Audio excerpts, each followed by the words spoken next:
Form of MTD. I mean, we've seen the Reinhardt main tank difference. Now we're looking at the Wrecking Ball, and now it gives a free engage for Darn as he tries to lead it in to help his team, creates a ton of space for them, and it allows Onigod to collect 2 quick and easy kills. The point also going their way. This is really the first attempt that they're going for here. The Pulse Bomb gets laid down. Suna has to back out of here. Gonna grab the Mega Health Pack, and now we're gonna see ultimates being used. Transcendence by both these teams. Pulse Bomb connects Edison, finding that kill onto Neptuno. The burst damage just piercing straight through the superior healing. And now the Atlanta Reign have got enough pickoffs that it could be turnable in their favor right now. Elevo falling very low as well. He's going to get chunked down from the dynamite damage as Edison just tries to clean up the rest of the players who have been made very weak.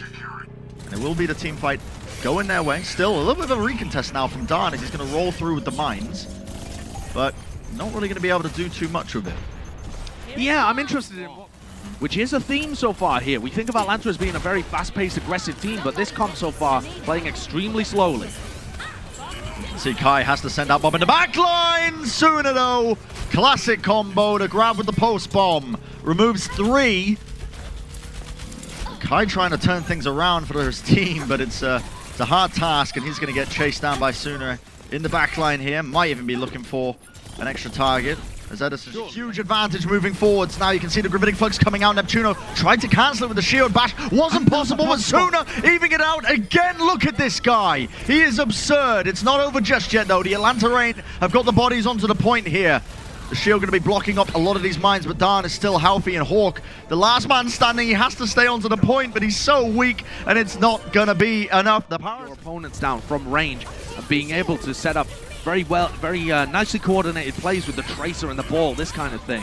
Suna had an amazing round. Not just that Pulse Bomb, which is well coordinated, but he was keeping Edison in check. He was able to pressure the backline multiple times. That's a great opening pick. And the compositions, the way that they're going to play out, is that Kai has an enormous range advantage over Onigod. And that plays out right there with a body shot to take him down.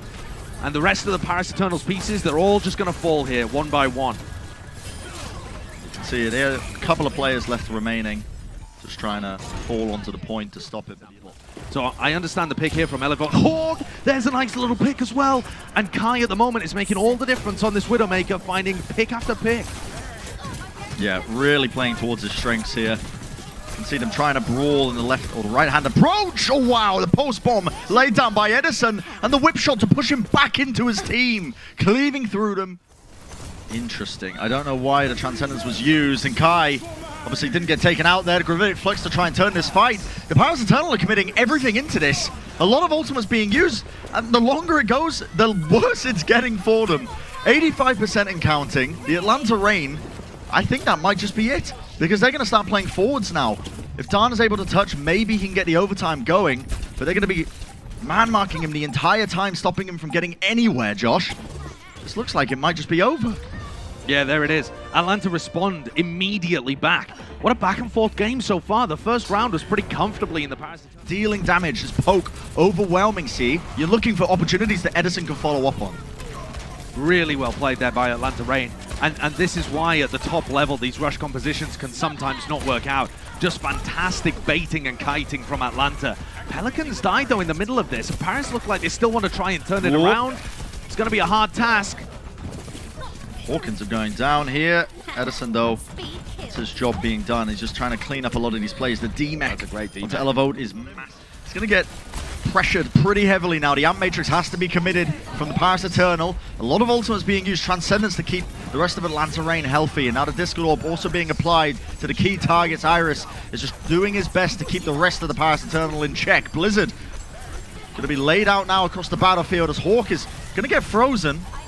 Maybe taken down. It could be an opportunity for the Paris Eternal to work with, but this is the final fight. And as the D-Mech comes out onto Elevote, the players fall one by one, and the Atlanta Reign, they make it look easy, Josh. What a dominant performance on the last 2 rounds. Well, the Atlanta Reign are not going to be running the sim, but they're going to be trying to get through this initial choke point. Elevote gets D-Mech'd. Caught out of position. I'm not quite sure how that happened, if he was just trying to peel away, but losing one of your tanks is disastrous. And as well, a last-ditch charge coming in from Darn here. The Immortality Field eventually going to be broken. The Atlanta Reign have no issues whatsoever of just picking up the pieces here, and eventually they are going to be able to cap this checkpoint A. that really nice ant matrix, and there they go. Onigod's just caught out. That's a friendly wall. He's like looking for a flank opportunity. They may not realize he's there, but the players have fallen. Naga and Khan are gone. Kai with the amplification matrix, just shredding through them, sending the arrows straight through it. And Onigod, he would try to go for a little bit of a flank attempt, wasn't going to be doing anything at all. 5 minutes and 19 seconds, Josh. I'm in position to set up these TPs. Now, okay, they're going to go straight up onto the high ground to try and take out Massa, but he recognizes it. He backs off, and they've caught out one of the main tanks. Fantastic boops here from Massa. They're so good. Every time they try and go for a teleport, he's booping them back, trying to isolate individual targets for the rest of his team to pick to pieces. It's so well played by the Lucio. Not a role that we could not be trying to capitalize off of the ult that they've built. And this time, a bit more respect is being shown. The Atlanta Reign not quick off the mark. You can see a lot of ultimates being committed. And it looks like Iris is out of position here. The Matrix is laid down in a bad position. And the Paris Eternal are looking pretty good from this high ground position. It's very difficult for the Atlanta Reign to try and hold on against it. And they're going to be losing players steadily and surely. Eventually, the Paris Eternal are going to be able to cap this up. Yeah, I think Kai was one fight for the Paris Eternal. They've got Carnival again, and there comes Dan around the side. They thought he'd gone through the teleporter, and instead he lays down the hammer. God, this is some EU double Gloucester cheese. I've never seen anything like it. They baited him. They thought that Dan was playing with the rest of the team when he was going for the wraparound flanking Earthshatter.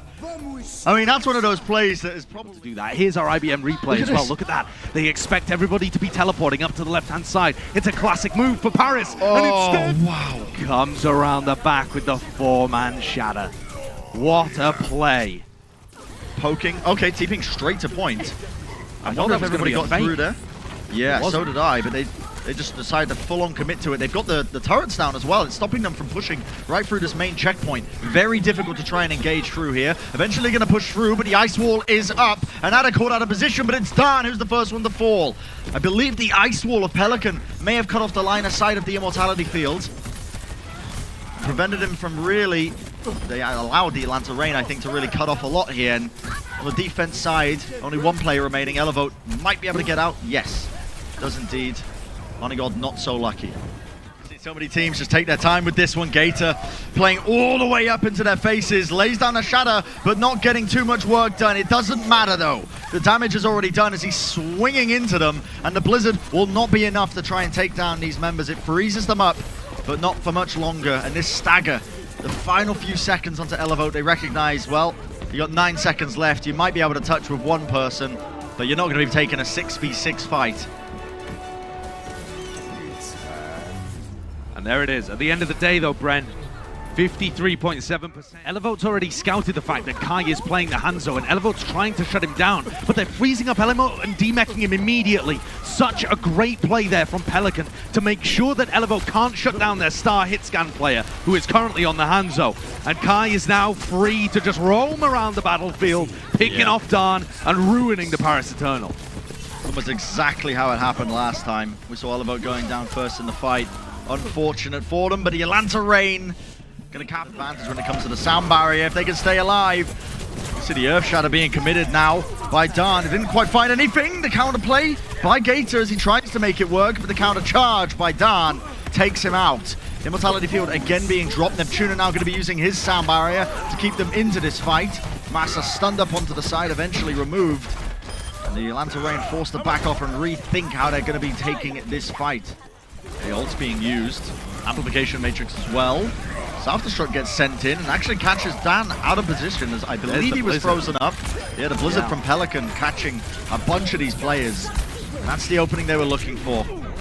Another flank attempt by Onigod. I mean, that is... okay, he's gonna pay for it with his life, but you know, I guess he gets the upper hand in it.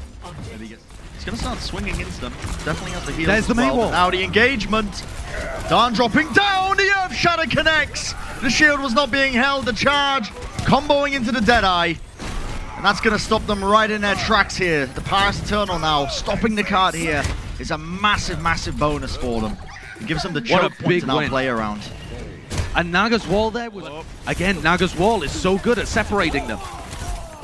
Okay, trading out the players here. Paris want to be playing into them. Blizzard's going to be traded by both these teams. It's going to catch a few of them. Sound barrier unleashed now by Massa. It's going to give them the help they need to try and win out this team fight. Self-destruct's going to be committed by Elevote, so he can remake and get back into the action as fast as possible. Still, it might not be enough. Too many players at the Paris Eternal have fallen. Matrixes are traded. Yeah, both players leading it down. You can see it actually did catch onto Hawk. Has to use the self-destruct. The Deadeye being used from the back line. Kai just trying to put pressure onto all of them. What a boop! Beautiful play coming out from Massa. He paid for it with his life, but he set up his team for success. Wonderful, wonderful work comboing into the Deadeye, and it makes Kai look like the hero. That's such a good play. Players up. Iris. Yep, and what an Earth Shatter! Immediately comes on. Neptuno has to use the sound barrier. Khan also using the amplification matrix, so double support ults committed into this fight. And a last-ditch Blizzard just to try and turn this fight into their favor. Massa with the sound barrier, but not enough to save Gator. Self-destruct, maybe just to try and seal the deal with this team fight. Still quite scrappy, and the Atlanta Reign want to continue to brawl. Everybody is so weak there from the Paris Eternal, but Kai's Deadeye, I don't think it's going to find them. The positioning is just too decent. There was another attempt at a boot there, I think, but it doesn't quite get it this time around. Kai not delivered the kills, not looking like the hero this time, and Atlanta Reign, they're going to have to reset. A minute and a half on the clock. I've got to say, Brent, if Massa's sound barrier had caught Gator there, they probably win that engagement and keep the momentum going. But it's a matter. Another Ice Wall comes up from both of these teams. Self-destruct over into the corner. It's forced the entire team forwards, and it is chaos in the corridors. Currently, Gator still alive. Sound barrier now, as Neptuno tries to keep his team in it. The Paris Eternal want to try and get a pickoff or two. The Amp-Matrix laid down, and an Earth Shatter built up by Gator, unleashed onto the battlefield, and that's going to really do a lot of business now to the Paris Eternal. Not many opportunities for them to recontest this one, but the Atlanta Reign, they want to finish with some time. Yeah, only 14 seconds left for Paris. It is imperative that they get them into overtime here. They've got a touch. Look at the boot. Wow. So well played by Gator and Massa. Gator's hammer knocks him to the side. Massa's the off-angle position being taken by Onigod. It gets shut down immediately. So many Pelicans there. But look how aggressive they are as soon as they smell the blood in the water. They just sense that opportunity as soon as they get the opening kill, and they go in. Try and convert it all. Yo, Pelican was... Engagement hasn't quite yet come in, and Atlanta Reign have given up space. Yeah, Amp-Matrix laid down for both the teams. Again, Blizzard into the back line. Maybe going to be able to get a freeze off onto one or two targets, but Gator is the first one to go down here. The Atlanta Reign, they're going for a bit of a divide and conquer strategy, just backing off and letting them onto the point. Are they going to go for a last-minute contest? No. Hey, I love away, I think. Yeah, that's the Atlanta Reign are. Another Amp-Matrix comes through. Another kill from Pelican. Khan ends up going down. I think Khan probably just trying to take some wide angles to try and make the most of his Amp-Matrix, but it's just created an opening for them. The Atlanta Reign are happy to capitalize once more.